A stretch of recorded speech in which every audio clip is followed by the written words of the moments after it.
किस श्राप के कारण स्त्रियों को मासिक धर्म आता है? आखिर स्त्रियों को मासिक धर्म क्यों आता है? मित्रों, प्रत्येक स्त्री को हर महीने मासिक धर्म तो आता ही है, पर आज के इस वीडियो में मैं आपको यह भी बताऊंगा कि स्त्रियों को किस श्राप की वजह से मासिक धर्म की पीड़ा होती है, और तो और मासिक धर्म के दौरान स्त्रियों को कौन से कार्य नहीं करने चाहिए। और दोस्तों, जब स्त्रियों को मासिक पीड़ा होती है तो कुछ लोग स्त्रियों को क्यों अछूत समझने लगते हैं। मित्रों, मैं आपको ये सब एक कथा के माध्यम से बताऊंगा कि आखिर स्त्रियों को मासिक पीड़ा क्यों होती है। तो मित्रों, चलिए जानते हैं आखिर किस श्राप के कारण स्त्रियों को मासिक धर्म आता है। नमस्कार दोस्तों, स्वागत है आप सभी का आपके अपने YouTube चैनल में।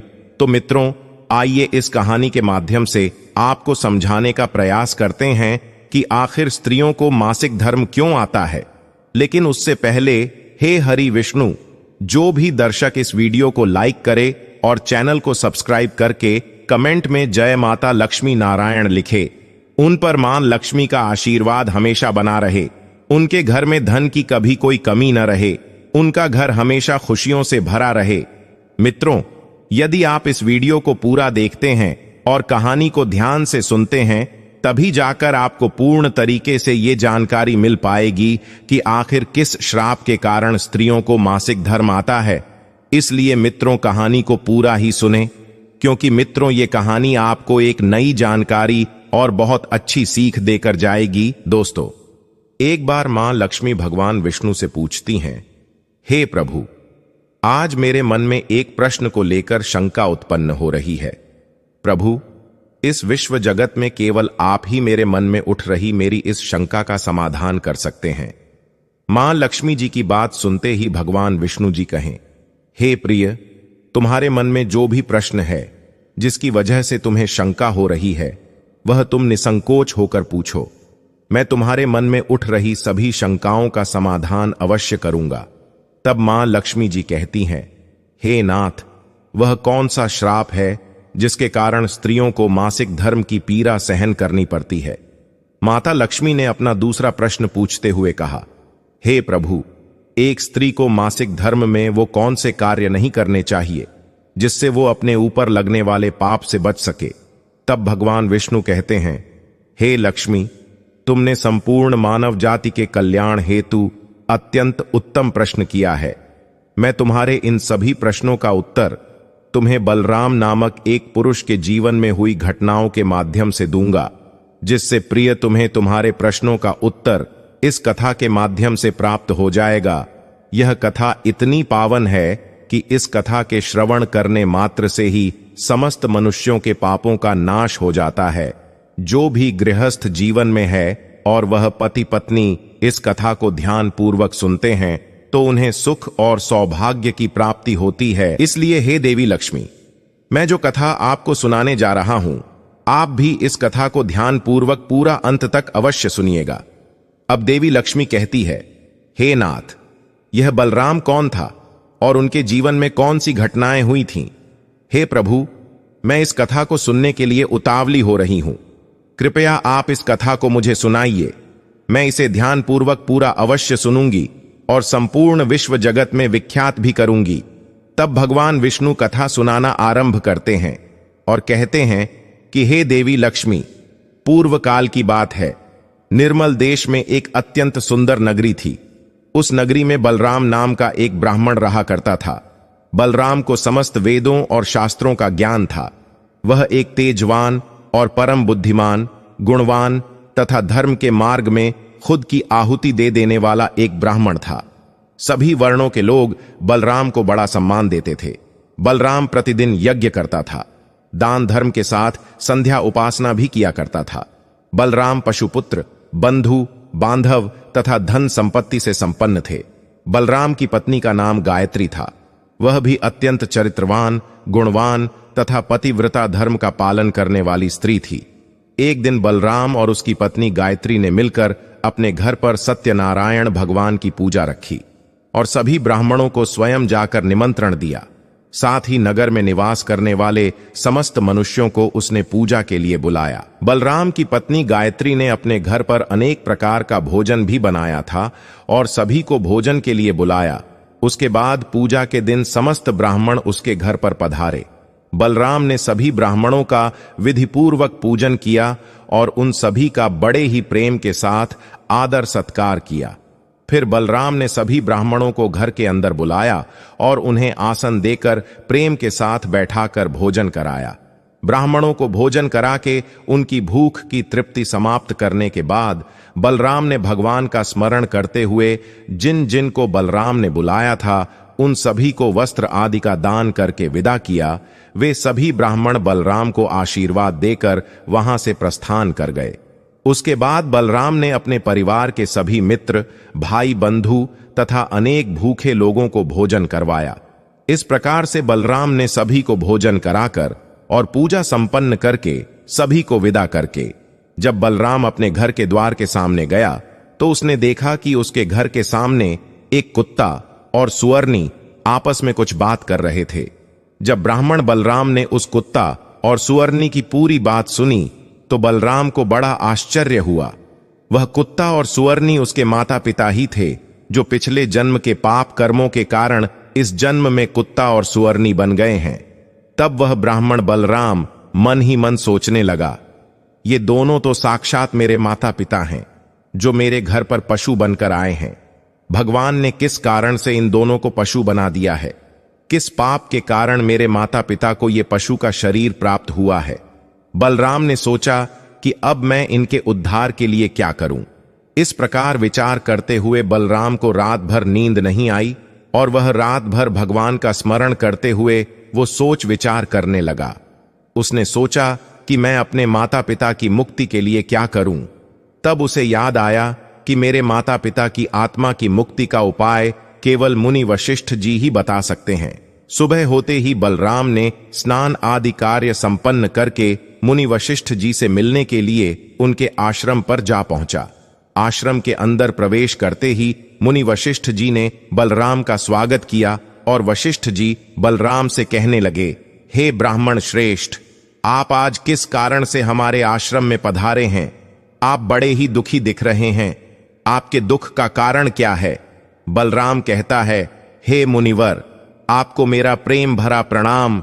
हे मुनिवर, आज आपके दर्शन मात्र से मेरा जन्म सफल हो गया। परंतु हे मुनिवर, यहां आज मैं आपके पास अपनी एक शंका को लेकर आया हूं। कृपया आप ही अब मुझे इस दुख से बाहर निकाले। हे प्रभु, मुझे इस शंका से आजाद कीजिए। मैं अत्यंत दुखी और दुर्बल हो गया हूं। वशिष्ठ जी ने आगे कहा कि हे ब्राह्मण देव, आप दुखी मत होइए। आपकी जो भी शंका है वह निसंकोच होकर मुझसे पूछो। मैं अवश्य तुम्हारी शंका का समाधान करूंगा। फिर बलराम कहता है, हे मुनिवर, कल मैंने अपने घर पर भगवान सत्यनारायण का पूजन करवाया था तथा अनेक ब्राह्मणों को और भूखे लोगों को भोजन कराया। मैंने सब कुछ विधि पूर्वक पूजन किया। फिर जब मैं अपने घर के बाहर अपने मेहमानों को अपने द्वार तक छोड़ने आया तो मैंने देखा कि मेरे द्वार पर एक कुत्ता और एक सुअरनी दोनों मेरे घर के सामने खड़े होकर बात कर रहे थे। सबसे पहले तो वो कुत्ता उस सुअरनी से इस प्रकार से कहने लगा कि देखो, आज कैसी घटना घटी। हमारे पुत्र के घर में ब्राह्मणों के भोजन के लिए जो दूध रखा था, एक सांप ने उस दूध के बर्तन में अपना विश्व उगल दिया था, जिसे देखकर मुझे बड़ी चिंता होने लगी, क्योंकि उसी दूध से भोजन बनने वाला था। अगर मेरे पुत्र के घर पर उस विषैले दूध से कुछ बनाया जाता और सभी लोग उस दूध को खा लेते तो उन सब की मृत्यु हो जाती। इसीलिए मैंने उस बर्तन में से सारा दूध पी लिया। लेकिन जब मेरी बहू की दृष्टि मुझ पर पड़ी तब उसने मुझे डंडों से खूब पीटा, जिससे मेरे शरीर का अंग भंग हो गया। अब मुझे बहुत पीड़ा हो रही है और इसी वजह से मैं लड़खड़ाते हुए चल रहा हूं। मुझसे यह पीड़ा सहन नहीं हो रही है। कुत्ते की बात को सुनकर वह सुअरनी बहुत दुखी हो गई और वह अपना वृतांत सुनाने लगी और बोली कि हे प्रीतम, अब मैं तुम्हें मेरे दुख का कारण सुनाती हूं। पूर्व जन्म में मैं इस ब्राह्मण की माता थी, परंतु आज इस ब्राह्मण ने सभी लोगों को भोजन कराया, किंतु इसने मेरे सामने घास तक नहीं डाली और न ही मुझे जल पिलाया। बलराम बोला कि हे मुनिवर, इसी कारण से मैं बहुत दुखी हूं। फिर बलराम कहने लगा, इस प्रकार से अपने माता पिता को एक कुत्ता और सुअरनी के रूप में ऐसा बोलते हुए देखकर मुझे बड़ा दुख हो रहा है हे मुनिवर। मुझे रात भर नींद नहीं आई। हर क्षण मुझे बस यही चिंता सताए जा रही है कि मैंने कभी कोई पाप नहीं किया, हमेशा धर्म के कार्य किए हैं, परंतु फिर भी मेरे माता पिता को ऐसे कष्ट झेलने पड़ रहे हैं। हे मुनिवर, यही मेरी शंका है। इसी कारण आज मैं आपके पास आया हूं। कृपया आप अपनी दिव्य शक्ति से पता करके मुझे बताइए कि किस कारण से मेरे माता पिता की ऐसी दुर्दशा हुई है और उनकी मुक्ति के लिए मुझे कौन सा कर्म करना होगा। तब मुनि वशिष्ठ जी ने ध्यान लगाते हुए वह सब कुछ देख लिया और उस ब्राह्मण के माता पिता के पूर्व जन्म के कर्मों के बारे में बलराम से कहने लगते हैं। हे ब्राह्मण, तुम्हारे माता पिता ने पिछले जन्म में घोर पाप किया है। उसी पाप कर्मों के कारण आज उनकी ऐसी दुर्दशा हुई है। बलराम कहने लगता है कि हे गुरुदेव, कौन से पाप के कारण मेरे माता पिता की ऐसी दुर्दशा हुई है? कृपया मुझे उसके बारे में विस्तार से बताने की कृपा करें, मैं जानना चाहता हूं। फिर मुनि वशिष्ठ जी कहते हैं कि हे ब्राह्मण, तुम ध्यान से सुनो। ये कुत्ता जो तुम्हारे पिता हैं, ये पिछले जन्म में बसंत नगर के श्रेष्ठ ब्राह्मण हुआ करते थे। इन्होंने एक दिन एकादशी का व्रत रखा, परंतु ये उसका पालन न कर सके और भोजन कर लिया था। एकादशी के व्रत के दिन तुम्हारे पिता ने दान धर्म भी नहीं किया। इन्होंने अपने द्वार पर आए हुए कुत्तों को कभी भोजन नहीं खिलाया। तुम्हारे पिता ने अपने पितरों का श्राद्ध भी विधिपूर्वक नहीं किया। तुम्हारे पिता ने पिछले जन्म में मासिक धर्म के दौरान ही तुम्हारी माता के साथ संबंध बनाया था और इसी पाप के कारण तुम्हारे पिताजी को इस जन्म में कुत्ता का जन्म मिला है। हे ब्राह्मण पुत्र, अब तुम अपनी माता के बारे में सुनो। तुम्हारी माता ने मासिक धर्म में होते हुए भी भोजन बनाया। मासिक धर्म के दौरान ही इसने भगवान की पूजा उपासना की, तुलसी को जल चढ़ाया। मासिक धर्म में होते हुए भी तुम्हारी माता ने भगवान को भोग लगाया। इसी कारण से इसे महापाप लगा है। मासिक धर्म के दौरान स्त्री 3 से 5 दिनों के लिए अपवित्र हो जाती है। मासिक धर्म के दौरान स्त्री को पूजा पाठ नहीं करना चाहिए, ना ही सत्संग करना चाहिए। प्रत्येक स्त्री को इन 3 से 5 दिनों में अपने बाल भी नहीं धोने चाहिए, इससे उसके पति की आयु कम होती है। मासिक धर्म के दौरान पेड़ पौधों को स्पर्श नहीं करना चाहिए। मासिक धर्म में स्त्री के साथ संबंध भी नहीं बनाना चाहिए।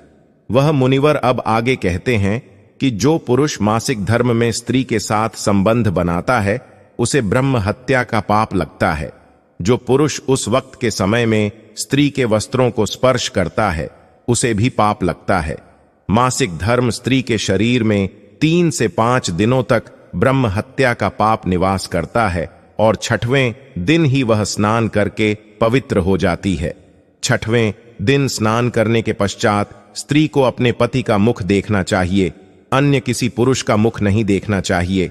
यदि पति समीप न हो तो सूर्यदेव के दर्शन करने चाहिए। गुरु वशिष्ठ बलराम से कहते हैं, हे ब्राह्मण श्रेष्ठ, इसी पाप के कारण तुम्हारे पिता को कुत्ता और तुम्हारी माता को स्वर्णी का जन्म प्राप्त हुआ है। बलराम कहता है, हे मुनिवर, अब आप मुझे मेरे माता पिता की मुक्ति के लिए उपाय बताने की कृपा करें। तब वशिष्ठ जी अपनी दिव्य दृष्टि से इसका मार्ग भी देख लेते हैं और कहते हैं कि हे ब्राह्मण, तुम किसी भी अमावस्या के दिन अपने माता पिता की मुक्ति के लिए श्राद्ध तथा तर्पण करो और दान धर्म करो, गाय की सेवा करो, गौ माता को भोग खिलाओ और अपने माता पिता की मुक्ति के लिए भगवान से प्रार्थना करो। बलराम जैसा वशिष्ठ जी कहते हैं वैसा ही करता है और फिर उसके माता पिता को समस्त पापों से मुक्ति मिलती है। अब भगवान विष्णु देवी लक्ष्मी से कहते हैं, हे देवी, अब मैंने तुम्हें रजस्वला स्त्री को कौन से कार्य नहीं करने चाहिए, इस विषय में तो बता दिया। हे देवी, अब मैं तुम्हें यह बताता हूं कि किस श्राप के कारण प्रत्येक स्त्री जाति को मासिक धर्म की कठोर पीड़ा को सहन करना पड़ता है। तब मां लक्ष्मी जी बोली, हे नाथ, आपके इस प्रश्न के उत्तर से प्रत्येक स्त्री जाति की रक्षा होगी। मैं स्वयं उनके साथ रहकर उनको इस विषय में मार्ग प्रदान करूंगी। तब भगवान विष्णु कहते हैं, हे देवी, ठीक है, मैं तुम्हें इस प्रश्न का उत्तर भी दे देता हूं। प्राचीन में कालकेय नाम का एक प्रसिद्ध दानव हुआ करता था। दानव होने के कारण उनका स्वभाव दानवीय प्रवृत्ति का था। और वो हमेशा ही युद्ध करने के लिए तत्पर रहते थे। फिर अचानक से एक दिन सभी दानव वृत्रासुर दानव के साथ मिलकर स्वर्गलोक पर आक्रमण करने लगते हैं। उन असुरों के पास भयंकर शक्तिशाली अस्त्र खंजर थे, जिसका सभी देवता सामना नहीं कर सके और स्वर्गलोक से भागकर ब्रह्मदेव के पास आ गए और फिर उन्होंने ब्रह्मा जी को सब कुछ कह सुनाया। तब ब्रह्मदेव ने उन्हें असुरों को परास्त करने का उपाय बताते हुए कहा, हे इंद्र, तुम इसी क्षण महर्षि दधीचि के पास चले जाओ। वे तुम्हें अपनी शरीर की हड्डियों से तुम्हें अस्त्र शस्त्र प्रदान करेंगे और तुम उन्हीं अस्त्रों का प्रयोग करके वृत्रासुर का वध कर सकोगे। फिर सभी देवता महर्षि दधीचि के आश्रम पर जाते हैं और वे सभी उनसे प्रार्थना करते हैं और महर्षि दधीचि से अस्त्र प्रदान करने की विनती करते हैं। फिर संसार के कल्याण के लिए महर्षि दधीचि अपने ही शरीर की हड्डियों से अस्त्र का निर्माण करते हैं। उन्हीं अस्त्रों में से एक वज्र नाम का अस्त्र होता है, जिस अस्त्र को देवराज इंद्र धारण कर लेते हैं और फिर से सभी देवतागण वृत्रासुर के साथ युद्ध करने के लिए निकल जाते हैं। उसके उपरांत देवताओं और दानवों के बीच भीषण युद्ध होता है। सभी देवता आकाश में दानवों से युद्ध करने के लिए एकत्रित हो जाते हैं, उन सभी पर प्रहार करने लगते हैं। कई दिनों तक इस प्रकार से दैत्यों और देवताओं के बीच में भीषण युद्ध चलता है। फिर देवराज इंद्र और वृत्रासुर आमने सामने आ जाते हैं। दोनों के बीच युद्ध होता है और देवराज इंद्र अपने वज्र का प्रहार करके वृत्रासुर को मार डालते हैं। उसके शरीर में एक ब्रह्म हत्या वास करती थी। वह उस दानव वृत्रासुर की मृत्यु होते ही उसके शरीर से ब्रह्म हत्या बाहर निकलती है और इंद्र का पीछा करने लगती है। फिर वह ब्रह्म हत्या देवराज इंद्र के शरीर में प्रवेश कर लेती है, जिससे इंद्र को ब्रह्म हत्या का पाप लगता है। देवराज इंद्र ब्रह्मदेव के पास जाते हैं और उनसे ब्रह्म हत्या से छुटकारा पाने का उपाय पूछते हैं। ब्रह्मदेव उस ब्रह्म हत्या को इंद्र के शरीर से निकलने की आज्ञा देते हैं और वह ब्रह्म हत्या इंद्र के शरीर से बाहर निकलकर ब्रह्मदेव से कहने लगती है, हे परमपिता ब्रह्मदेव, अभी तक मैं वृत्रासुर के शरीर में निवास कर रही थी, क्योंकि उसने अनेक ब्राह्मणों की हत्याएं की थीं। जब इंद्र ने वृत्रासुर की हत्या की तो मैं इंद्र के शरीर में वास करने लगी। अब आप ही मुझे कोई उचित स्थान दीजिए जहां पर मैं रह सकूं। फिर ब्रह्मदेव कहते हैं, ब्रह्म हत्या मैं तुम्हें उचित स्थान देता हूं।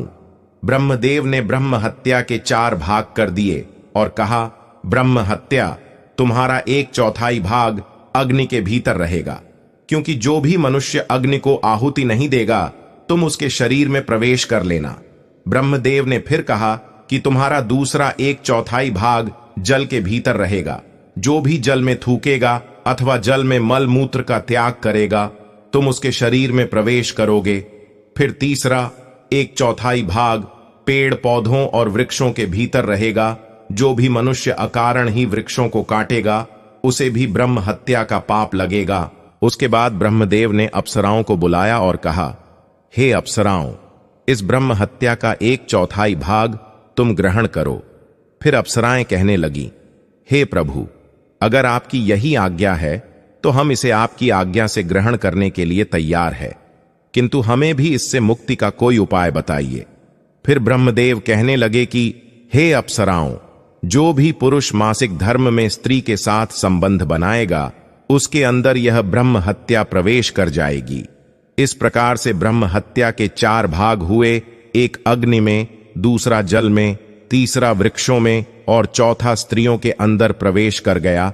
उसी ब्रह्म हत्या के भाग के कारण स्त्रियों को मासिक धर्म आता है। जो भी पुरुष मासिक धर्म के दौरान स्त्रियों को स्पर्श करता है अथवा उनके साथ संबंध बनाता है उसे ब्रह्म हत्या का पाप लगता है।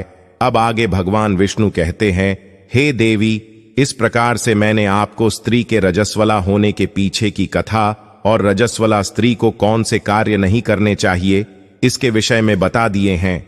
अब माता लक्ष्मी कहती हैं, हे प्रभु, आज आपने मुझे बहुत ही महत्वपूर्ण ज्ञान दिए हैं। मैं भी आपको वचन देती हूं, जो भी स्त्री मासिक धर्म के दौरान पूजा पाठ करेगी, पति के साथ संबंध रखेगी, उसके घर में मैं प्रवेश नहीं करूंगी। तो मित्रों, यही कारण है कि मासिक धर्म के दौरान किसी भी स्त्री को छूना पाप माना गया है। मासिक धर्म के दौरान स्त्रियों को यह कार्य नहीं करने चाहिए। मित्रों, मैं उम्मीद करता हूं ये जानकारी आपको जरूर पसंद आई होगी। और दोस्तों, सच्ची श्रद्धा से कमेंट में जरूर लिखे जय श्री हरि विष्णु, जय श्री राम, जय हनुमान। साथ ही देवों के देव हर हर महादेव सदैव आप पर अपनी कृपा बनाए रखे। श्री कृष्ण कहते हैं, कौन सी स्त्री के भाग्य में पुत्र नहीं होता है और उसे पूरे जीवन निसंतान ही रहना पड़ता है? और वो कौन से एक कार्य है जो एक पतिव्रता स्त्री को अपने जीवन में कभी नहीं करनी चाहिए, नहीं तो उसे पुत्र की प्राप्ति नहीं होती है? चलिए जानते हैं। दोस्तों, भगवान श्री कृष्ण कहते हैं कि ये एक सच्ची घटना है जिसे सुनने के बाद किसी भी स्त्री को पुत्र की प्राप्ति 100% जरूर होती है। इसलिए कथा को पूरा ध्यान से अंत तक जरूर सुनना। दोस्तों, इस कथा में श्री कृष्ण बताते हैं कि कैसे एक स्त्री को 12 साल से एक भी पुत्र नहीं हो पा रहा था, लेकिन केवल एकमात्र इस उपाय को करने से उसे 5-5 संतान हुए। लेकिन कैसे, चलिए जानते हैं। मित्रों, एक समय की बात है जब माता लक्ष्मी भगवान विष्णु से मिलने के लिए जाती हैं और भगवान विष्णु से कहती हैं, हे प्रभु, आज मैं जब पृथ्वी लोक पर भ्रमण कर रही थी तो मैंने देखा कि घर घर स्त्रियां बहुत परेशान हैं। किसी को संतान नहीं हो रही है तो किसी को पुत्र की प्राप्ति नहीं हो पा रही है। प्रभु, मैं जानना चाहती हूं कि ऐसा क्यों होता है? कौन सी स्त्री के भाग्य में पुत्र नहीं होता है? और वो कौन से उपाय है जो कि अगर कोई स्त्री करती है तो उसे पुत्र की प्राप्ति 100% अवश्य ही होती है? तब भगवान विष्णु माता लक्ष्मी के प्रश्नों को सुनकर बोलते हैं, हे देवी, मैं तुम्हें एक कथा सुनाता हूं जिसे सुनकर तुम्हें तुम्हारे प्रश्नों का उत्तर मिल जाएगा। किंतु कथा को अंत तक बहुत ही ध्यान से सुनना, क्योंकि ये उपाय समस्त पृथ्वी वासियों के लिए किसी वरदान से कम नहीं है। तो माता लक्ष्मी उत्तेजित होकर कहती हैं, हे प्रभु, आप जल्दी से कथा को सुनाना आरंभ कीजिए। चाहे कुछ भी हो जाए, मैं कथा को पूरा मन लगाकर अंत तक जरूर सुनूंगी। कथा को सुनाते हुए भगवान विष्णु कहते हैं, एक समय की बात है जब एक गांव में एक सेठ रहता था और वो अपने पत्नी से खुद के जान से भी ज्यादा प्यार करता था। अपने पत्नी के बिना एक पल भी सेठ नहीं रह पाता था। मित्रों, उस सेठ के 2 बेटे भी थे और दोनों बेटों में से बड़े वाले बेटे की शादी हो चुकी थी, लेकिन सेठ की जो पत्नी थी वो बहुत ही दुष्ट स्वभाव की थी और सेठ के छोटे वाले बेटे का भी स्वभाव बहुत ही दुष्ट था। वो अपने आसपास के सभी लोगों को बहुत ही ज्यादा परेशान किया करता था। इसका हरकत बिल्कुल गुंडा जैसा था। न जाने कितनी लड़कियों के साथ संबंध बनाता था। आसपास के सभी लोग इससे बहुत ही ज्यादा परेशान थे। ये कभी किसी से जबरदस्ती पैसे मांग लिया करता था तो कभी किसी को चोट पहुंचा दिया करता था। सभी के साथ बदतमीजी करता था। गांव के सभी लोग इससे डरे हुए रहते थे। लेकिन सेठ का जो बड़ा वाला बेटा और उसकी पत्नी थी वो बहुत ही अच्छे स्वभाव के थे। बड़े वाले बेटे की पत्नी अकेले ही घर का सारा काम किया करती थी और घर में सभी के कपड़े भी धोती थी, सभी के लिए खाना बनाती थी। इतना सब कुछ करने के बाद भी सेठ की पत्नी हमेशा उसका अपमान करती रहती थी। कथा को आगे बताते हुए भगवान विष्णु कहते हैं कि कुछ समय बाद सेठ की बहू को एक बेटा होने वाला होता है।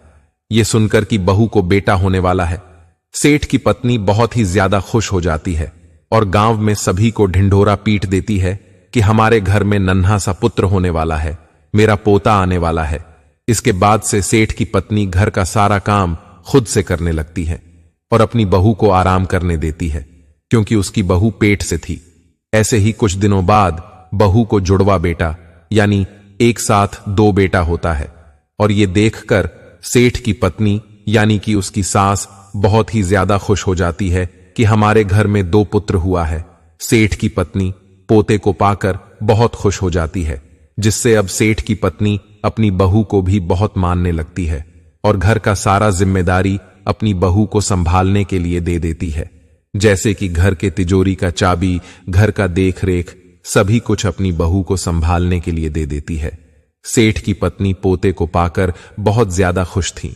हे लक्ष्मी, वहीं जो सेठ का छोटा वाला बेटा था वो एक बहुत ही अति सुंदर लड़की से प्यार करता था, जिसका सुंदरता का चर्चा पूरे गांव में था।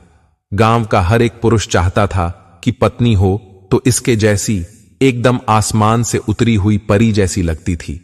गांव का हर एक पुरुष इस फूल जैसी दिखने वाली लड़की से विवाह करना चाहता था, लेकिन सेठ का जो छोटा वाला बेटा था, वो अगर किसी को भी गांव में इस लड़की के बारे में चर्चा करता सुनता तो वो उसे बहुत चोट पहुंचाता था, बहुत मारता था और बोलता था, इस लड़की का विवाह होगा तो सिर्फ हमसे। सेठ का छोटा वाला बेटा उसी लड़की के साथ शादी करना चाहता है, लेकिन उसका शादी कहीं और, किसी और लड़के के साथ होने वाला होता है। फिर गांव के सभी लोग सेठ के छोटे वाले बेटे का मजाक बनाते हुए कहने लगे, बहुत बोलता था कि इस लड़की का विवाह होगा तो सिर्फ हमसे। अब क्या हुआ? हो गया तुम्हारा उस लड़की के साथ विवाह। हे लक्ष्मी, जैसे ही सेठ के छोटे वाले बेटे को यह बात पता चलता है कि उसकी प्रेमिका का विवाह होने जा रहा है, सेठ का छोटा वाला बेटा अपनी मां से बोलकर उस लड़की को जबरदस्ती उसके शादी वाले दिन ही उसके घर से उठाकर उसके साथ भागकर एक मंदिर में विवाह कर लेता है। अब भगवान विष्णु कथा को आगे बताते हुए बोले, हे देवी, अब मैं उस सेठ की छोटी बहू की कहानी अच्छे से समझाता हूं, क्योंकि उसकी छोटी बहू की कहानी से तुम्हें तुम्हारे प्रश्नों का उत्तर मिल जाएगा कि वो कौन सी स्त्री है जिसके भाग्य में कभी पुत्र की प्राप्ति नहीं होती है। मित्रों, वीडियो को लाइक करके कमेंट में जय मां लक्ष्मी नारायण जरूर लिखें। माता लक्ष्मी आप पर हमेशा अपनी कृपा बनाए रखेगी और साथ ही आपके परिवार में पुत्र प्राप्ति के मार्ग खुलेंगे, जिससे आपके परिवार में हमेशा ही खुशियां बनी रहेंगी। दोस्तों, कमेंट में जय मां लक्ष्मी नारायण जरूर लिखें। मित्रों, अब आगे भगवान विष्णु कहते हैं, सेठ की छोटी बहू का नाम राधिका होता है और वो बेचारी राधिका घर का सारा काम करती थी। वहीं अब बड़ी वाली बहू घर में मालकिन जैसा रहा करती थी। वो कोई भी काम नहीं करती थी और उल्टा राधिका को हमेशा बहुत परेशान किया करती थी। सेठ की पत्नी भी ये सब अत्याचार को देखकर कुछ नहीं बोला करती। राधिका कितना भी घर का काम कर ले, पर सेठ की पत्नी और उसकी बड़ी बहू हमेशा उसे ही डांटती रहती थी। एक दिन जब राधिका घर में झाड़ू लगा रही थी तो राधिका को कुछ पता नहीं था कि आज उसकी सास उसके साथ क्या करने वाली है। सेठ की पत्नी में थोड़ा सा भी इंसानियत नहीं था, जो कि राधिका के लिए एक खतरे की बात थी। सेठ की पत्नी राधिका को बिल्कुल भी पसंद नहीं करती थी और सेठ की पत्नी का राधिका को पसंद नहीं करना राधिका के लिए आगे चलकर बिल्कुल भी अच्छा नहीं होने वाला था। सेठ की पत्नी बोलती है, इतनी देर हो गई, तू अभी तक झाड़ू ही नहीं लगा पाई। मैं मंदिर जा रही हूं और जब तक वहां से आऊंगी तब तक खाना बन जाना चाहिए। आते ही मैं खाना खाऊंगी। फिर वो बेचारी घर की साफ सफाई करके खाना बनाने में लग गई और खाना बनाते समय वह मन में सोच रही थी, मैं घर का इतना काम करती हूँ, फिर भी मेरी सास मुझे हमेशा डांटती रहती है और हमेशा परेशान करती रहती है और कभी भी प्रेम से बात नहीं करती और घर का सारा काम मुझसे ही नौकरानी जैसा करवाती है। बड़ी बहू से इतना प्यार और मुझसे उतना ही नफरत, आखिर ऐसा क्यों? राधिका ये सब सोच ही रही थी कि तभी दरवाजा खटखटाने की आवाज आई तो उसने सोचा, अभी तो खाना भी तैयार नहीं हुआ और लगता है मेरी सासू माँ आज बहुत जल्दी ही मंदिर से लौट आई हैं। वो डरी हुई थी कि उसकी सास आज उस पर बहुत गुस्सा करेगी। फिर राधिका दरवाजे के पास गई और दरवाजा खोला तो उसने देखा कि दरवाजे के बाहर एक साधु महाराज खड़े हैं। फिर वो साधु महाराज राधिका से कहते हैं, बेटी मुझे कुछ भोजन करा दो, मुझे बहुत जोर की भूख लगी है। तो राधिका बोली, महाराज, मैं आपको भोजन तो करा देती, पर मेरी सास बहुत दुष्ट स्वभाव की है। वो मेरे मासिक धर्म के दौरान भी मुझसे एक नौकरानी जैसी काम करवाती है। मैं क्या करूं? आप ही कुछ बताइए। वो जब आएगी तो मुझे बहुत डांटेगी। अभी वो मंदिर गई है, मंदिर से आती ही होंगी। यदि वो आ गई और उन्होंने मुझे आपको भोजन कराते देख लिया तो मुझे बहुत मारेंगी, इसीलिए मैं आपको भोजन नहीं करा सकती। तब साधु बोला, बेटी थोड़ा सा ही भोजन करा दो, मैंने सुबह से कुछ नहीं खाया है। साधु की ये बात सुनकर राधिका को दया आ जाती है और साधु से बोलती है, महाराज आप अंदर आ जाइए, मैं आपको भोजन देती हूं। लेकिन राधिका बहुत डरी हुई थी कि अगर उसकी सास मंदिर से वापस घर आएगी और अगर मुझे साधु को भोजन कराते हुए देख लेगी फिर तो वो मुझे छोड़ेगी नहीं। राधिका के बोलने पर वो साधु अंदर आ जाते हैं। अंदर आते ही साधु का मुलाकात बड़ी बहू से होती है। दोस्तों, बड़ी बहू फिर से पेट से थी। ये देखकर साधु बोलता है, आपके घर में साक्षात माता लक्ष्मी आने वाली है। आपको पुत्री की प्राप्ति होगी, जो कि आपके घर के लिए बहुत ही भाग्यशाली होने वाली है। लड़की के घर में आते ही, इसके चरण घर में पड़ते ही आप लोगों के दिन बदल जाएंगे। आप लोग रंग से राजा बन जाओगे। आपके कारोबार में बहुत ही तरक्की होने वाली है। साधु की ये सब बातें सुनकर बड़ी बहू बहुत खुश होती है, लेकिन उसे इस बात का भी डर था कि जब सासू माँ को पता चलेगा कि इस बार बेटा नहीं बल्कि पुत्री होने वाली है तो वो बहुत गुस्सा होंगी। पता नहीं अब मेरे साथ क्या होने वाला है। भगवान मेरी रक्षा करना। इतने में राधिका उस साधु को भोजन लाके देती है। राधिका ने भी सारी बातें सुन ली थीं कि दीदी को इस बार पुत्री होने वाली है। बड़ी बहू राधिका से कहती है, मैं तुमसे विनती करती हूँ कि सासू माँ को अभी इसके बारे में कुछ नहीं बताना। आगे चलकर मैं सासू माँ को मना लूंगी। साधु राधिका के बारे में भी बोलते हैं कि राधिका बेटी, तुम्हें भी पहला संतान बेटी ही होने वाली है।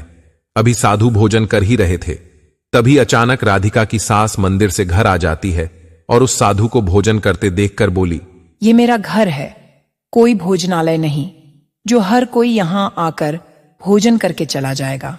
और तुमने इस साधु को भोजन क्यों दिया? क्या अन्न मुफ्त में आते हैं जो हर किसी को अपने घर में बैठाकर खिलाती रहती हो? और यह कहकर उस साधु को धक्के मारकर अपने घर से बाहर निकाल दी और उसका खाना उठाकर बाहर फेंक दिया। फिर राधिका से कहने लगी, तूने इस साधु को भोजन क्यों कराया? अन्न कितना महंगा आता है तुझे पता नहीं? अब घर के लोग क्या खाएंगे? तो राधिका डरते हुए बोली, साधु बहुत भूखा था, इसीलिए मैंने उसे भोजन दे दिया था और उसे मैंने अपने हिस्से का भोजन दिया है, इसीलिए आज मैं भोजन नहीं करूंगी। राधिका को उस दिन भूखे सोना पड़ा, लेकिन कोई उसे खाना के लिए नहीं पूछा। रात को जब राधिका के पति काम पर से वापस आते हैं तो उनको पता चलता है कि राधिका आज खाना नहीं खाई और उसके साथ मां ने बहुत गलत व्यवहार किया है। तो वो अपने मां को बहुत सुनाता है और कहता है, आगे से राधिका को कोई परेशान नहीं करेगा, नहीं तो मुझसे बुरा कोई नहीं होगा।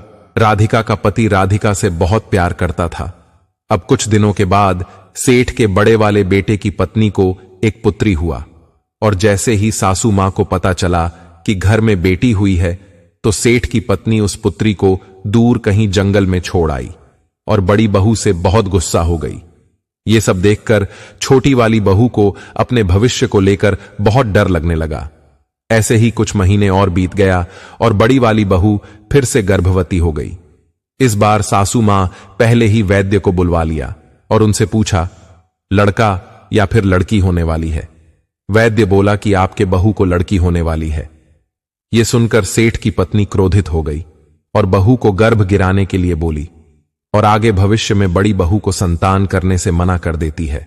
मित्रों, इस तरह से उस आने वाले बच्चे का मृत्यु उसके जन्म से पहले ही हो गया और यह सब देखकर राधिका बहुत डरी हुई थी, क्योंकि उसे पता था कि उसका पहला संतान लड़की ही होने वाली है।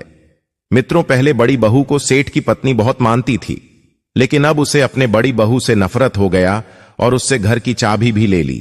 साथ ही अब उससे नौकर जैसा काम करवाने लगी। अब आगे भगवान विष्णु कहते हैं, कुछ दिनों के बाद राधिका को एक पुत्री होती है और सेठ की पत्नी फिर से निराश हो जाती है और इस लड़की को भी जंगल में छोड़ने का सोचती है। राधिका को पता होता है कि सासू मां मेरी पुत्री को नहीं छोड़ेगी, वो पक्का इसे भी मरवा देगी। इसलिए राधिका चुपके से घर के पीछे वाले दरवाजे से भाग जाती है और अपने बच्चों को एक अनाथालय में रख आती है। अब जब अगला संतान होने वाला होता है तो राधिका क्या करती है कि वह एक वैद्य के पास जाती है। तब उनसे राधिका को पता चलता है कि इस बार भी राधिका को पुत्री ही होने वाली है। अभी राधिका का सिर्फ 3रा महीना ही चल रहा होता है, यानी कि अभी पुत्री सिर्फ 3 महीने की राधिका के पेट में ही होती है। जब राधिका वैद्य के पास से वापस घर आती है और दीदी से कहती है, इस बार भी मुझे एक पुत्री ही होने वाली है, ना जाने भगवान क्या लीला कर रहे हैं। भगवान से विनती करते हुए राधिका बोलती है, कम से कम इस बार तो पुत्र दे देते, अब पता नहीं मेरे इस संतान के साथ क्या होगा। भगवान कृपया हमारी रक्षा करना। जब राधिका दीदी से बात कर रही होती है तो वह सारी बात उसकी सासू मां सुन लेती है और यह सुनकर उसकी सास क्रोध में आकर, गुस्से में आकर राधिका को धक्के मारकर घर से बाहर निकाल देती है और बोलती है, चले जाओ यहां से, अब तुझे इस घर में रहने की कोई जरूरत नहीं है और अब कभी भी मेरे घर में वापस मत आना। मैं अपने बेटे के लिए कोई दूसरी लड़की देख लूंगी। फिर राधिका दरवाजे पर बैठकर रोती रही, किंतु उसके सास ने दरवाजा नहीं खोला। और फिर राधिका ने सोचा, अब मुझे यहां से अपने मायके ही जाना पड़ेगा। फिर वो अपने मायके जाने लगती है। मायके पहुंच के सारी बातें राधिका अपने मां को बताती है और पूरा दिन रोते रहती है। जब राधिका का पति काम पर से वापस घर आता है तो वह अपने पत्नी राधिका को ढूंढता है, पर राधिका उसको घर में कहीं दिखाई नहीं देती है। जब वह अपने मां से जाकर पूछता है, मां राधिका कहां है? घर में कहीं दिखाई नहीं दे रही है। फिर मां बेटे से बोलती है, बेटा, राधिका घर छोड़कर चली गई है, अब वो कभी वापस नहीं आएगी। तुम उसे भूल जाओ और एक अच्छी सी लड़की देखकर शादी कर लो। ये क्या बोल रही हो आप? मैं दूसरी लड़की से विवाह क्यों करूं? मुझे पता है मेरी राधिका जरूर वापस आएगी। वो मुझसे बहुत प्यार करती है, वो मुझे अकेले नहीं छोड़ सकती। मित्रों, भगवान विष्णु आगे कहते हैं कि जैसे ही राधिका की सहेली सुषमा को यह पता चलता है कि राधिका मायके यानी कि अपने घर आई है, तो वो उससे मिलने के लिए उसके घर आ जाती है। राधिका और सुषमा बचपन के दोस्त होते हैं और इन दोनों के बीच बहुत ही गहरी यारी होती है। जब सुषमा राधिका के घर पहुंचकर राधिका को रोते देखती है तो राधिका से पूछती है, क्या हुआ तुम्हें? तुम रो क्यों रही हो? मां बता रही थी कि तुम जब से आई हो सिर्फ रोते जा रही हो। आखिर बात क्या है? मित्रों, भगवान विष्णु माता लक्ष्मी से कहते हैं कि हे लक्ष्मी, आगे इस कथा को बहुत ध्यान से सुनना, क्योंकि राधिका की दोस्त सुषमा राधिका को बताने वाली है कि कैसे एक स्त्री को लगातार 5 पुत्री होने के बाद एक ऋषि मुनि से मिलने से उसे 2 पुत्र प्राप्त हुए, जबकि इस लड़की के भाग्य में संतान प्राप्ति ही नहीं था। तो दोस्तों, ऐसा कौन सा उपाय ऋषि मुनि ने उस लड़की को बताया जिससे उसे पुत्र प्राप्त हुआ? चलिए जानते हैं, लेकिन उससे पहले वीडियो को लाइक करके कमेंट में जय मां लक्ष्मी नारायण जरूर लिखें। माता लक्ष्मी और भगवान विष्णु का आशीर्वाद हमेशा आप पर बना रहेगा। आपके घर में धन की कभी कोई कमी नहीं रहेगी। सीधा मां लक्ष्मी का आशीर्वाद आप पर बनेगा। कमेंट में जय मां लक्ष्मी अवश्य लिखें। आगे अब सुषमा राधिका से कहती है, 7 साल पहले की बात है। हमारे पास के एक छोटे से गांव में मोहन नाम का एक आदमी रहता था। वो गरीब था लेकिन ईमानदार था। वह हर रोज खेतों में कड़ी मेहनत करता और जो भी थोड़ा बहुत धन कमाता था उससे अपनी पत्नी की जरूरतें को पूरी करने की कोशिश करता था, क्योंकि उसकी पत्नी माधवी बहुत ही सुंदर थी। गांव में उसकी खूबसूरती के चर्चे दूर दूर तक थे, लेकिन माधवी के दिल में मोहन के लिए न तो प्यार था न ही कोई सम्मान। शादी के बाद माधवी को जल्दी ही एहसास हो गया कि मोहन उसे वह ऐशो आराम नहीं दे सकता जिसकी उसे चाहत थी। मोहन माधवी के साथ वैसे संबंध भी नहीं बना पाता था जैसा कि माधवी चाहती थी। मोहन का जीवन बिल्कुल ही सादा था। वह दिन रात मेहनत करता, मगर उसका जीवन केवल रोज की रोटी और कपड़े तक ही सीमित रह पाता था। माधवी ने एक दिन कहा, तुम जैसे आदमी के साथ मेरा जीवन बर्बाद हो रहा है। मोहन ने उसकी बात को नजरअंदाज कर दिया। उसे लगता था कि शायद समय के साथ माधवी उसका प्यार समझेगी, लेकिन माधवी के लिए मोहन का प्यार बोझ बन चुका था। एक दिन गांव के मेले में माधवी की मुलाकात विक्रम नाम के एक ताकतवर व्यापारी से होती है। विक्रम लंबा, मजबूत और पैसे वाला आदमी था। उसकी बातें माधवी को जादू जैसी लगती थीं। उसने कभी ऐसा आत्मविश्वास किसी में नहीं देखी थी। विक्रम ने माधवी की तारीफ करते हुए कहा, तुम जैसी सुंदरता का इस गांव में क्या काम? तुम्हें तो रानियों जैसी जिंदगी मिलनी चाहिए। माधवी के भीतर छिपी इच्छाएं जाग उठीं। वह विक्रम के करीब होने लगी। कुछ ही दिनों में दोनों के बीच रिश्ता गहरा हो गया। माधवी अब हर रोज किसी बहाने से विक्रम से मिलने जाती, जिससे मोहन को माधवी की इन हरकतों पर शक होने लगा, लेकिन उसने कुछ नहीं कहा। वह सोचता था कि शायद उसका प्यार माधवी को सही रास्ते पर वापस ला देगा। विक्रम के बाद माधवी की नजर गांव के योद्धा अर्जुन पर पड़ी। अर्जुन शक्तिशाली और आकर्षक था। उसकी तलवारबाजी की कला पूरे गांव में प्रसिद्ध थी। माधवी अर्जुन की तरफ खींची चली गई। वह अब हर दिन अर्जुन को देखती और उससे मिलने के बहाने ढूंढती। एक दिन माधवी ने अर्जुन से कहा, तुम्हारी ताकत मुझे मोहित करती है। काश मेरी जिंदगी में भी ऐसा ही जोश और रोमांच होता। अर्जुन, जो कि पहले से ही माधवी की सुंदरता का दीवाना था, उसके जाल में फंस गया। दोनों के बीच एक नया रिश्ता शुरू हो गया। माधवी अब विक्रम और अर्जुन दोनों के साथ समय बिताने लगी। उसे यह खेल मजेदार लगता था। उसकी इच्छाएं असीम थीं और हर नए पुरुष के साथ वह खुद को और शक्तिशाली महसूस करती थी। माधवी के इस व्यवहार ने मोहन की जिंदगी को नरक बना दिया था। वह उसे हर दिन ताने मारती। वह कहती, तुम्हारा औकात क्या है? तुम्हारे जैसे गरीब आदमी के साथ मैं क्यों रहूं? मोहन ने कई बार समझाने की कोशिश की, लेकिन माधवी के लिए उसका कोई मोल नहीं था। गांव के लोग भी मोहन का मजाक उड़ाने लगे। गांव के सभी लोग कहते थे कि तुम्हारी पत्नी तो पूरे गांव की रानी बन चुकी है। मोहन यह सब सहता रहा। उसका दिल टूट चुका था, लेकिन वह माधवी से अलग होने का ख्याल भी नहीं कर सकता था। माधवी के लिए वासना एक नशा बन चुकी थी। विक्रम और अर्जुन के बाद उसने गांव के कई शक्तिशाली और आकर्षक लोगों के साथ संबंध बनाए। उसे पराये पुरुष के साथ संबंध बनाना जिंदगी के सुकून देती थी। माधवी के दिन अब अलग अलग पुरुषों के साथ गुजरते। वह हर आदमी से कुछ न कुछ पाना चाहती थी, किसी से सुख, किसी से पैसा। उसकी इच्छाओं का कोई अंत नहीं था। एक रात जब माधवी देर से घर लौटी, उसने देखा कि मोहन चुपचाप बैठा हुआ था। उसके चेहरे पर एक अजीब सा सन्नाटा था। मोहन माधवी से पूछता है, तुम अभी कहां से आ रही हो? माधवी ने तंज कसते हुए जवाब दिया, इससे तुम्हें क्या? मैं किसी के भी साथ रहूं, तुम्हें परवाह क्यों है? मोहन कुछ नहीं बोला और अपने कमरे में चला गया। इसके बाद कुछ अजीब होने लगा। माधवी को लगता था कि कोई उसका पीछा कर रहा है। वह जब भी बाहर जाती, उसे लगता कि कोई छिपकर उसे देख रहा है। उसने इस बारे में विक्रम और अर्जुन से बात की, लेकिन उन्होंने इसे मजाक समझा। एक दिन माधवी अचानक गायब हो गई। गांव में उसकी चर्चा होने लगी। कुछ लोगों ने कहा कि वह अपने किसी प्रेमी के साथ भाग गई, तो कुछ ने कहा उसने मोहन के साथ ठीक नहीं किया। मोहन ने गांव वालों से कहा, मैंने उसे इतना प्यार दिया, कभी कुछ नहीं बोला, लेकिन वो मुझे छोड़कर कहां चली गई। 3 दिन बाद गांव के एक व्यापारी ने मोहन को यह बताया, आज मैं जब दूसरे गांव में अपने खेत के गेहूं बेचने के लिए एक सेठ के पास गया, तो घर वापस आते समय तुम्हारी माधवी मुझे दिखी। वो मंदिर में किसी बड़े ही शक्तिशाली और अमीर पुरुष के साथ शादी कर रही थी। मोहन ये सब सुनकर अब पूरी तरह से टूट गया और खुद को फांसी लगा लिया। सुषमा आगे राधिका से कहती है, माधवी जिस पुरुष के साथ भागी थी, उसका नाम रमन था। वह बहुत अमीर और शक्तिशाली था और माधवी के रूप के ऊपर दीवाना था।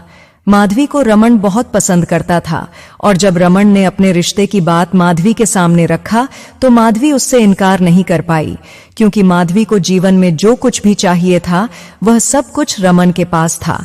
माधवी ने रमन के साथ शादी तो कर ली थी, लेकिन उसे शादी के 12 साल तक एक भी संतान नहीं हुआ। रमन बहुत परेशान था कि ऐसे में उसका पूरा व्यापार आगे कौन संभालेगा, कौन उसके पूरे संपत्ति का वारिस होगा। दोस्तों, आगे भगवान विष्णु माता लक्ष्मी से कहते हैं, हे लक्ष्मी, आगे की कथा ध्यान से सुनना, क्योंकि अब सुषमा राधिका को बताने वाली है कि कैसे माधवी, जिसको 12 साल से एक भी संतान नहीं हो पा रहा था, उसे अब 5-5 संतान होने वाला था। आप भक्तों से विनती है कि वीडियो को लाइक करके कमेंट में जय मां लक्ष्मी नारायण जरूर लिखें, जिससे माता लक्ष्मी का आशीर्वाद हमेशा आप पर बनी रहेगी। आपके घर में भी पुत्र की प्राप्ति होगी और आपका घर हमेशा खुशियों से भरा रहेगा। अब सुषमा राधिका से कहती है, माधवी बहुत परेशान थी और एक दिन उसके घर पर एक ऋषि मुनि आए थे। वो बहुत भूखे थे। माधवी ऋषि मुनि को भोजन करवाती है। माधवी को परेशान देख देव ऋषि माधवी से पूछते हैं, तुम इतना परेशान क्यों हो? क्या बात है पुत्री, हमें बताओ। फिर माधवी अपने साथ घटी पूरी बातें उस ऋषि मुनि को बताती है कि मुझे शादी के 12 साल हो गए हैं, लेकिन मुझे एक भी संतान नहीं हुआ। देव ऋषि कहते हैं, हे पुत्री, तुम परेशान ना हो। और फिर देव ऋषि माधवी को पुत्र प्राप्ति के बारे में बताते हैं। साथ में देव ऋषि ने माधवी को एक और बात भी बताई, जिसे सुनकर माधवी रोने लगती है। दोस्तों, वो कौन से पुत्र प्राप्ति के उपाय थे जिसके बारे में देव ऋषि ने माधवी से कहा, और वह कौन सी बात थी जिससे सुनकर माधवी रोने लगती है? कथा में आगे आपको पता चलेगा, जिसे सुनकर आप भी हैरान रह जाओगे। इसलिए वीडियो को आगे ध्यान से सुनना, जिससे आपको पता चलेगा कि कैसे माधवी को पुत्र प्राप्त हुआ। अब सुषमा राधिका से आगे कहती है, कुछ ही सालों में माधवी को 5 संतान होती है। रमन बहुत खुश हो जाता है। इस बात से अनजान रमन को ऐसा लगता है कि उसके जीवन में सिर्फ खुशियों की ही बारिश हो रही हो, लेकिन रमन को ये नहीं पता होता है कि उसके जीवन में एक बहुत बड़ा कष्ट भी आने वाला है, जिसके बारे में देव ऋषि ने माधवी से कहा था। दोस्तों, अब आगे भगवान विष्णु कहते हैं, हे लक्ष्मी, आगे की कथा ध्यान से सुनना, क्योंकि इस कथा को जो भी व्यक्ति ध्यान से सुनता है उसके जीवन के सारे कष्ट दूर हो जाते हैं। साथ ही भक्तों, आप लोगों से भी विनती है कि आप अपने ऐसे दोस्तों के साथ ये कथा जरूर शेयर करें, उसके व्हाट्सएप पर जरूर भेजें, जिसके घर में पुत्र की प्राप्ति नहीं हो पा रही हो या उसके जीवन में सिर्फ कष्ट ही कष्ट हो, क्योंकि इस ज्ञानवर्धक कथा को सिर्फ एक बार सुनने से उसके जीवन के सारे दुख तुरंत ही समाप्त हो जाएंगे। अब राधिका अपने दोस्त सुषमा से पूछती है, कौन से वह उपाय थे जिससे माधवी को पुत्र हुआ, हमें बताओ। तो सुषमा बोली, ये बात तो सिर्फ माधवी को ही पता है, लेकिन माधवी अब यहाँ इस गांव में नहीं रहती है। वो 3 साल पहले ही इस गांव को छोड़कर कहीं और चली गई, लेकिन कहाँ गई है ये बात गांव में किसी को भी नहीं पता है। लेकिन हाँ, मैं तुम्हें ये बता सकती हूँ कि वो देव ऋषि कहाँ रहते हैं। तुम सीधा उनसे जाके मिलो। लेकिन तुम जाओगी कैसे? देव ऋषि तो जंगल के उस पार एक छोटे से गांव में रहते हैं और कभी कभी ही इस गांव में आते हैं। दोस्तों, आगे सुषमा बोलती है कि तुम इंतजार करो, देव ऋषि जब इस गांव में आएंगे तब तुम उनसे पुत्र प्राप्ति के उपाय के बारे में पूछ लेना। लेकिन मित्रों, देव ऋषि कब गांव आते थे इसके बारे में किसी को कुछ पता नहीं होता, इसलिए राधिका अगले दिन सुबह सुबह अकेले ही देव ऋषि से मिलने के लिए चली जाती है। उसके साथ उसका पालतू कुत्ता भी उसके पीछे पीछे आ जाता है। अब आगे भगवान विष्णु कहते हैं कि ये बात जैसे ही राधिका के पति को पता चलता है, वो डर जाता है कि राधिका अकेले ही किसी जंगल की तरफ गई है। उसे ऐसा लगने लगता है कि राधिका अब उस जंगल से वापस नहीं आ पाएगी, कहीं उसको कोई जानवर मार ना दे। मन में यह ख्याल आते ही राधिका के पति को झटका लगता है और उसे लकवा मार देता है। उसका मुंह टेढ़ा हो जाता है और वो नीचे जमीन पर गिर जाता है। फिर उसकी मां दिन रात उसकी सेवा करती है कि उसका बेटा जल्दी से ठीक हो जाए। डॉक्टर के भी पास उसकी मां ले जाती है, लेकिन फिर भी उसका बेटा ठीक नहीं हो पाता है। इधर राधिका घने जंगल में पहुंच जाती है। राधिका भूखी प्यासी आगे बढ़े जा रही थी कि तभी बारिश होने लगती है। फिर राधिका उसी जंगल में एक पेड़ के नीचे बैठ जाती है, लेकिन फिर भी बारिश की बूंदें उसके ऊपर गिरती रहती हैं और वह भीगने लगती है।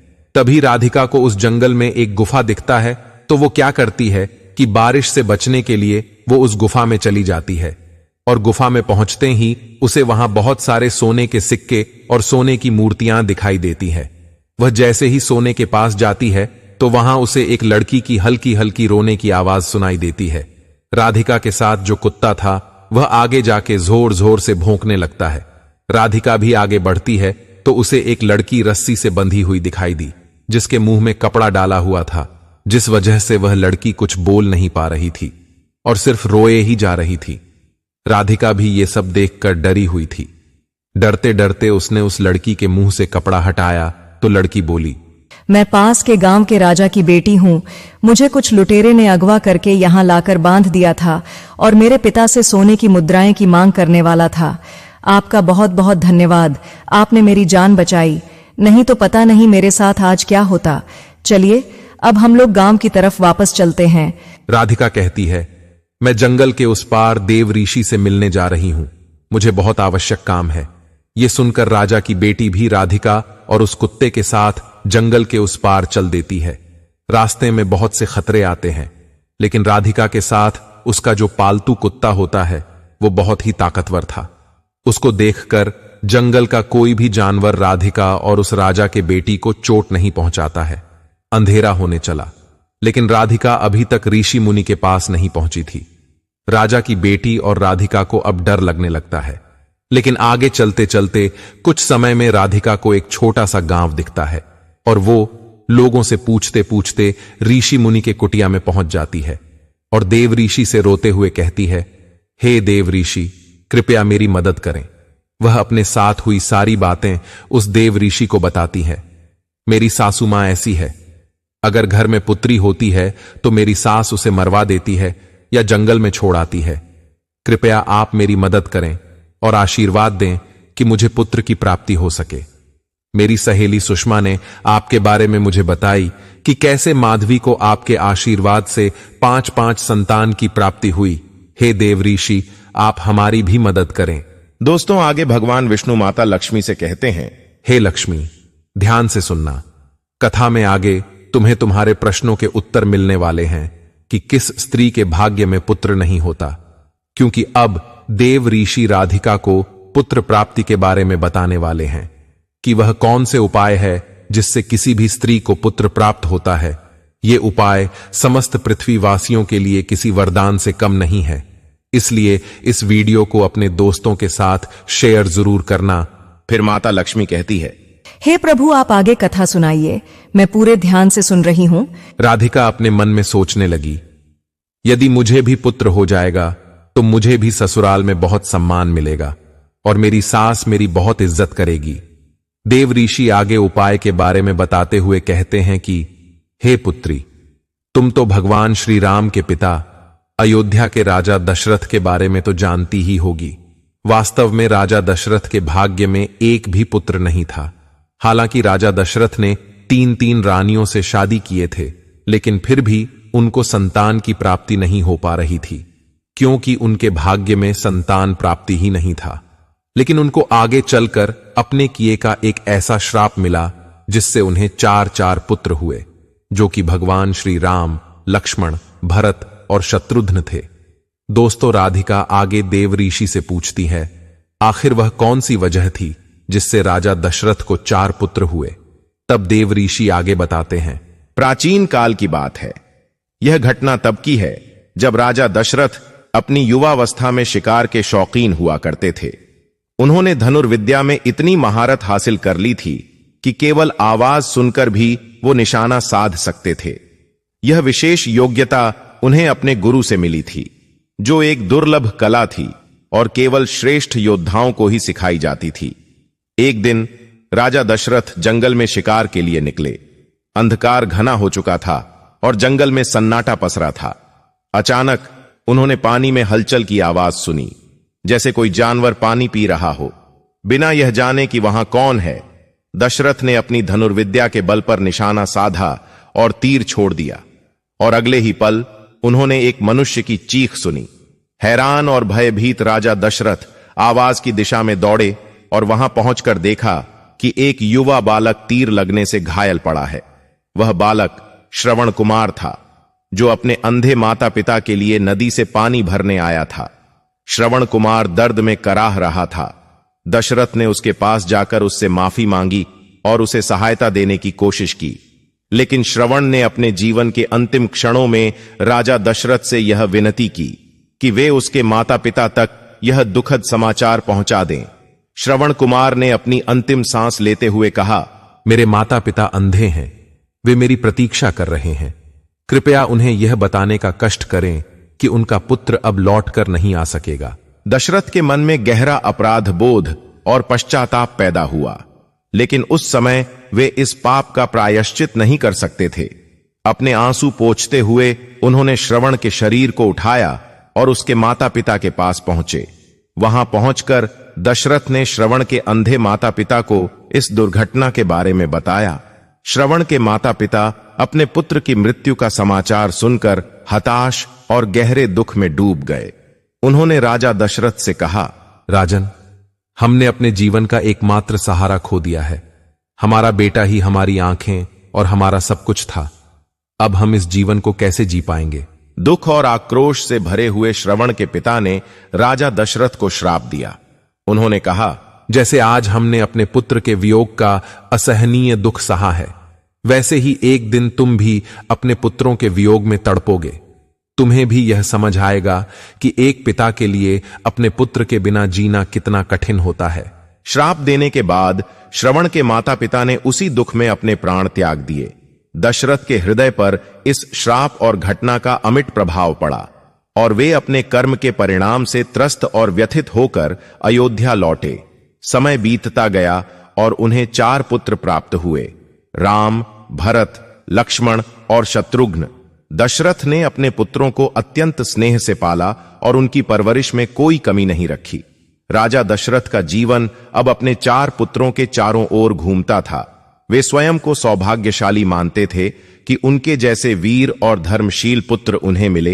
एक दिन दशरथ ने अपने सबसे बड़े पुत्र राम को अयोध्या का राजा बनाने का निर्णय लिया। लेकिन तभी एक घटना घटी कि कैकेयी दशरथ की प्रिय रानी ने अपने 2 वरदानों का स्मरण दिलाते हुए दशरथ से राम के लिए 14 वर्षों के वनवास और भरत के लिए अयोध्या का राज्य मांगा। दशरथ ये सुनकर स्तब्ध रह गए, लेकिन राजधर्म के प्रति उनकी निष्ठा के कारण राजा दशरथ उस वरदान को अस्वीकार नहीं कर सके।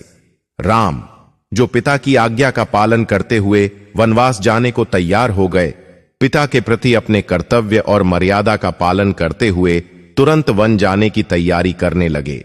जब राम वन जाने लगे, तब राजा दशरथ का हृदय पूरी तरह टूट चुका था। वे राम के वियोग में अत्यंत व्याकुल हो गए। उन्होंने राम को रोकने का प्रयास किया, लेकिन उनका अपना दिया हुआ वचन आड़े आ रहा था। राम, सीता और लक्ष्मण के वन गमन के बाद दशरथ का जीवन एक असीम शोक और दुख में डूब गया। उन्होंने राम के बिना जीवन जीने की कल्पना भी नहीं की थी और अब उनका पूरा अस्तित्व खाली और असहाय महसूस करने लगा। देव ऋषि आगे कहते हैं, दशरथ के मन में उस श्राप की याद ताजा हो उठी जो उन्होंने श्रवण कुमार के माता पिता से प्राप्त किया था। वे समझ गए कि यह उनके पुराने कर्मों का ही परिणाम है। जिस प्रकार उन्होंने अनजाने में श्रवण कुमार की मृत्यु का कारण बनकर उसके माता पिता को पुत्र वियोग का दुख दिया था, उसी प्रकार अब वे भी अपने पुत्र राम के वियोग में तड़प रहे थे। राम के वनवास जाने के बाद दशरथ का स्वास्थ्य तेजी से गिरने लगा। उन्हें रातों को नींद नहीं आती थी और दिन भर वे राम की याद में आंसू बहाते रहते थे। अंततः इस असहनीय दुख के कारण उन्होंने अपने प्राण त्याग दिए। उनके पुत्रों का वियोग और अपने किए हुए कर्मों का पश्चाताप उनके अंत का कारण बना। इस प्रकार देव ऋषि राधिका से कहते हैं, इससे हमें यह पता चलता है कि हमारे कर्मों का फल हमें किसी न किसी रूप में अवश्य ही भुगतना पड़ता है, चाहे वह अनजाने में किया गया पाप ही क्यों न हो। वह कभी न कभी हमारे जीवन में वापस आता है। यह एक उदाहरण है कि हमें अपने कर्मों के प्रति सचेत रहना चाहिए, क्योंकि हम जो भी करते हैं उसका परिणाम हमारे जीवन पर किसी न किसी प्रकार से अवश्य पड़ता है। देव ऋषि अब रमण की पत्नी माधवी के बारे में बताते हुए राधिका से कहते हैं, माधवी के कर्म बहुत ही गंदे थे, जिसमें रमण का भी साथ था। इन दोनों के वजह से ही माधवी के पहले पति ने खुद को फांसी लगा लिया था। अगर रमण माधवी को अपने साथ नहीं ले जाता तो माधवी का पहला पति मोहन आज भी जिंदा होता। माधवी के गलत कर्म के वजह से मोहन को कितना दुख सहना पड़ा, बिल्कुल वैसा ही दुख का सामना अब माधवी को भी करना पड़ रहा है। देव ऋषि राधिका को आगे बताते हैं, उन लोगों को संतान की प्राप्ति तो हुए, लेकिन उन लोगों को अपने आंखों के सामने अपने संतान को मरते हुए भी देखना पड़ा, और ये सब होते हुए रमण नहीं देख पा रहा था और उसकी भी जान चली गई। उन लोगों को अपने किए हुए कर्म का साझा मिला। अभी उसके 5 में से सिर्फ 2 संतान ही बचे हैं। अब माधवी का सारा बुरा कर्म कट चुका है, क्योंकि माधवी अब किसी को भी थोड़े से भी दुख नहीं पहुंचाती है और अकेले अपने दोनों बच्चों के साथ जीवन जी रही है। भगवान विष्णु आगे कहते हैं, हे लक्ष्मी, आगे सुनिएगा कि राधिका को कैसे पुत्र होता है। देव ऋषि राधिका से कहते हैं, तुम्हें इसलिए पुत्र नहीं हो पा रहा है क्योंकि तुम्हारे पति का व्यवहार और बर्ताव बिल्कुल सही नहीं है। उसके पति के बारे में बताते हुए देव ऋषि कहते हैं, जब तुम्हारे पति को पता चला कि तुम जंगल की तरफ गई हो तो यह सुनकर तुम्हारे पति को सदमा पहुंचा और उसे लकवा मार दिया। वह अब चल नहीं पा रहा है। यह उसके गलत कर्म का सजा है। राधिका को जैसे ही पता चलता है वो रोने लगती है। देव ऋषि कहते हैं, पुत्री तुम रो मत, तुम्हारा पति ठीक हो जाएगा। तुम्हारे पति का उद्धार तुम्हारे हाथों ही लिखा है। वह तुमसे बहुत प्रेम करता है। तुम उसे सिर्फ सही रास्ते पे ले आओ। जब उसका व्यवहार ठीक हो जाएगा, किसी को दुख नहीं पहुंचाएगा, तो वो अवश्य ही ठीक हो जाएगा और फिर तुम्हें पुत्र की प्राप्ति होगी। भगवान विष्णु आगे माता लक्ष्मी से कहते हैं, हे लक्ष्मी, आगे ध्यान से सुनना, क्योंकि ये कलयुग का समय चल रहा है और श्री कृष्ण महाभारत के समय कह गए थे कि कलयुग में किसी भी व्यक्ति को अपने पाप कर्मों का सजा उसे अपने वही जन्म में काटना पड़ेगा। इसलिए कथा को आगे जरूर सुनना कि आगे राधिका और उसके परिवार के साथ क्या होता है, क्योंकि आगे की कथा को सुनकर आप आश्चर्यचकित रह जाओगे। अब राधिका वहां से वापस घर के तरफ चल देती है और रास्ते में जो लुटेरे वाला गुफा था वहां से कुछ सोने की मुद्राएं उठा लेती है और सोचती है, सासू माँ जब इतने सारे सोने की मुद्राएं देखेगी तो वो बहुत खुश होंगी और मुझे अपने घर पर रख लेगी। मुझे परेशान करना बंद कर देंगी और मुझसे घर का इतना काम भी नहीं कराएंगी। राधिका घर पहुंचती है और घर पहुंचते ही राधिका ने अपनी सास को सारा सोना दे दिया। फिर इतना सारा सोना देखकर उसकी सास बहुत खुश हुई और उससे पूछने लगी कि तुम इतना सारा सोना कहां से लाई हो। तब राधिका ने अपनी सास को उस गुफा के बारे में सारी बात बताई। फिर उसकी सास ने राधिका से सारा सोना ले लिया और उसके बाद राधिका से कहने लगी, इतने सोने से क्या होगा? जब वहां पर बहुत सारा सोना था तो तुझे और ज्यादा सोना लेकर आना था। इतना थोड़ा सोना लेकर क्यों आई हो? तो राधिका बोलती है, माँ जी इतना सारा सोना तो है और लाती तो उससे क्या होता। फिर उसकी सास बोली, तुझे और ज्यादा सोना लाना था जिससे हमारी 7 पुश्तें बैठ करके खाती, फिर भी सोना खत्म नहीं होता।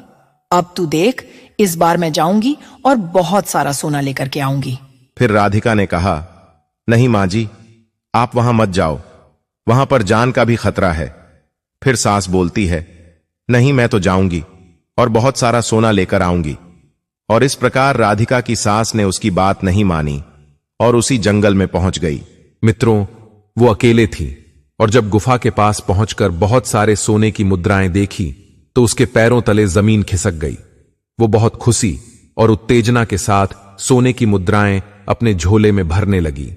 इसी बीच वो सारे लुटेरे गुफा में और भी सोने के सिक्के रखने के लिए आए। इन लोगों की नजर उस औरत पे पड़ी और फिर उन लोगों ने सेठ की पत्नी यानी कि उस औरत को मारकर पास के गांव में रख दिया। उसके बाद जब उसके घर वालों को उसकी मौत का पता चला तो सभी लोग वहां पर पहुंच गए और राधिका कहने लगी, मैंने सासू माँ को समझाया था कि वहां मत जाओ, फिर भी वो वहां पर सोने के लालच में चली गई। इनके लालच का फल इन्हें अब मिल गया। मित्रों, कहानी को आगे बताते हुए भगवान विष्णु कहते हैं, इस तरह उसकी सास की मौत हो गई और सेठ को भी उसका सजा मिल गया, क्योंकि सेठ अपने पत्नी से बहुत प्यार करता था और उसके बिना नहीं रह पाता था। सेठ की गलती था कि सेठ अपने पत्नी के गलतियों में साथ देता था और उसे कभी कुछ नहीं समझाता था। अब आगे भगवान विष्णु मां लक्ष्मी से कहते हैं, गलत करने वाले से ज्यादा पापी वह होता है जो गलत में किसी का साथ दे। इसलिए सेठ की पत्नी तो चली गई, लेकिन सेठ बाकी का पूरा जीवन दुख काटने के लिए रह गया, जो कि नरक से भी बदतर जिंदगी होता है। अब सेठ को अपना जीवन बिना पत्नी के अकेले ही दुखी के साथ काटना पड़ रहा है। भगवान विष्णु कहते हैं, इसीलिए हमें किसी के गलत काम में उसका साथ नहीं देना चाहिए, नहीं तो पाप करने वाले से ज्यादा पापी किसी गलत काम में साथ देने वाला होता है। दोस्तों, राधिका का पति भी अब ठीक हो चुका था। उसका लकवा वाला बीमारी पूरे तरीके से ठीक हो गया था और फिर कुछ समय के बाद राधिका को एक पुत्र हुआ और पुत्र प्राप्ति के बाद राधिका बहुत खुश थी और फिर उसने पुत्र होने के खुशी में अपने घर में एक दावत रखी, जिसमें उसने बहुत से पंडितों और संत महात्माओं को अपने घर पर भोजन कराया। दोस्तों, फिर भोजन करके सभी संत महात्माओं ने उसको बहुत आशीर्वाद दिया। आगे भगवान विष्णु माता लक्ष्मी से कहते हैं, अब मेरी कथा समाप्त हुई। अब मैं तुम्हें तुम्हारे प्रश्नों का उत्तर देता हूं। तुम्हारा पहला प्रश्न था, कौन सी स्त्री के भाग्य में पुत्र की प्राप्ति नहीं होती है और वह पूरा जीवन निसंतान रहती है? तो जिस स्त्री के कर्म अच्छे नहीं होते हैं या उसके पति के कर्म अच्छे नहीं होते हैं, उनके भाग्य में पुत्र की प्राप्ति नहीं होती है। अगर कोई व्यक्ति जीवन में किसी को कष्ट देता है या किसी के दिल को चोट पहुंचाता है तो उसके जीवन में वह हर एक चीज नहीं मिलता है जिसकी उसको चाहत होती है, जिसकी वो कल्पना करते हैं। इसलिए कहते हैं, अच्छा करोगे तो अच्छा पाओगे। अब आगे भगवान विष्णु कहते हैं, तुम्हारा अगला प्रश्न था कि वो कौन सी स्त्री है जो समय से पहले ही विधवा हो जाती है और बिना पति के एक दुखी जीवन जीती है। तो समझ लो, जो स्त्रियां पति के होते हुए भी मांग में सिंदूर नहीं लगाती हैं और ना ही मंगलसूत्र पहनती है और जहां भी जाती है बिना सिंदूर और बिना मंगलसूत्र की जाती है, तथा पति के कहने पर भी उसकी कोई बात नहीं मानती है और पराये मर्दों के साथ संबंध बनाती है, तो ऐसी स्त्रियां समय से पहले ही विधवा हो जाती हैं, जैसे कि इस कथा में माधवी समय से पहले विधवा हो गई। इसीलिए एक शादीशुदा स्त्री को पतिव्रता जीवन जीना चाहिए और अपने पति के अलावा पराये मर्दों को नजर उठाकर भी नहीं देखना चाहिए। और तुम्हारा आखिरी प्रश्न था कि वो कौन सी स्त्री है जो पति के होते हुए भी एक दुखी जीवन जीती है और उसे अपने जीवन में कभी भी सुख की प्राप्ति नहीं होती है। ये वो स्त्रियां हैं जो सुबह देर तक सोती रहती हैं और सुबह 8 या 9 बजे के बाद ही उठती है और बिना स्नान किए ही भोजन बना देती है और पूजा पाठ भी नहीं करती है, और कहीं भी जाना होता है तो अपने पति की बिना आज्ञा के ही चली जाती है, पति के मना करने पर भी नहीं मानती है, पति की एक भी बात नहीं मानती है, अपने बच्चों पे ध्यान नहीं देके खुद में मग्न रहती है और खुद के स्वार्थ को पूरा करती है, अपने सासू मां और पिता का भी इज्जत नहीं करती है। तो ऐसी स्त्रियों के जीवन में कभी सुख की प्राप्ति नहीं होती है और हमेशा दुखी जीवन जीती है। इसीलिए एक पतिव्रता स्त्री को हमेशा चरित्रवान रहना चाहिए और प्रातःकाल में उठकर स्नान आदि करके पूजा पाठ करके फिर भोजन तैयार करना चाहिए, जिससे कि घर में सुख शांति आती है। और माता लक्ष्मी की पूजा भी करनी चाहिए, जिससे माता लक्ष्मी आपसे प्रसन्न होती है और आपके घर में खूब धन की वर्षा करती है। इसलिए मित्रों, वीडियो को लाइक करके कमेंट में जय मां लक्ष्मी नारायण, जय श्री राम, जय हनुमान जरूर लिखना और साथ ही देवों के देव हर हर महादेव सदैव आप पर अपनी कृपा बनाए रखें।